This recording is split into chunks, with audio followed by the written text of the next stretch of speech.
Audio Jungle.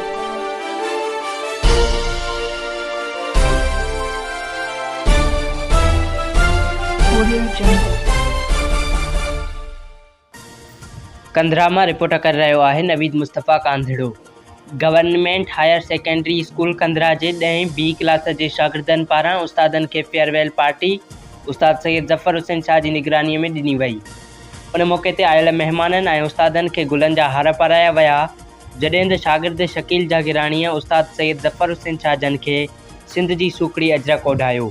Farewell party की शुरुआत कुरान शरीफ के तिलावत से उस्ताद अली गौहर बिड़ो पढ़ी कई। उस्ताद सैयद ज़फ़र हुसैन शाह आयल मेहमानन ऐं उस्तादन के आजियाणो ॾिनो, जॾहिं त प्रिंसिपल अब्दुल हफ़ीज़ भुट्टो शायर GM कांधड़ो जन फेयरवेल पार्टी के हवाले से ॻाल्हि ॿोल कई। उन मौके ते अॻूणो हाई स्कूल कंधरा जो हेडमास्टर उस्ताद रिटायर्ड एजुकेशन डायरेक्टर गुलाम मुर्तज़ा ख़ान जागिराणी अलमारूफ़ ख़ान साईं के विछोड़े ते प्रोग्राम के सादगी वाले नमूने से कयो वियो।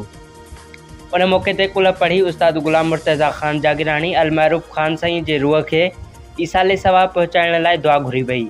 उन मौके ते सीनियर सहाफ़ी मोहब्बत राजपर, नौजवान सहाफ़ी अमीर जागिराणी, रेडियो नेटवर्क रोहड़ी जो RJ हिज़्बुल्लाह गांगरो, शायर GM कांधड़ो, उस्ताद मोहम्मद अयूब लाशारी, उस्ताद मोहम्मद अकरम मुगल, उस्ताद लुत्फ़ुल्लाह काजी, उस्ताद सैयद ज़फ़र हुसैन शाह, अब्दुल वहाब काजी, प्रिंसिपल अब्दुल हफ़ीज़ भुट्टो, उस्ताद अल्लाह वदायो ख़ास कैली, उस्ताद अली गौहर बिड़ो, उस्ताद अली दुर्गांगरो, उस्ताद दीदार सियाल, उस्ताद हुसैन बख्श मेतलो, उस्ताद अब्दुल रहमान अंसारी ऐं शागिर्द शकील जागिराणी, मीर शफ़ा टालपुर, अब्दुल हई सुमरो, फैसल धारेजो, नसीबुल्लाह घुन्यो, मुज़म्मिल सुमरो, बिलावल जागिराणी ऐं ॿिया केतिरा ई पिणु फेयरवेल पार्टी में मौजूद हुआ, जॾहिं त फेयरवेल पार्टी की कार्रवाई उस्ताद अब्दुल हमीद कांधड़ो जन हलाई।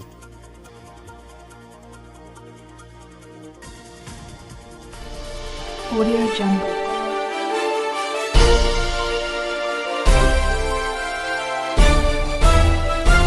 Audio Jungle.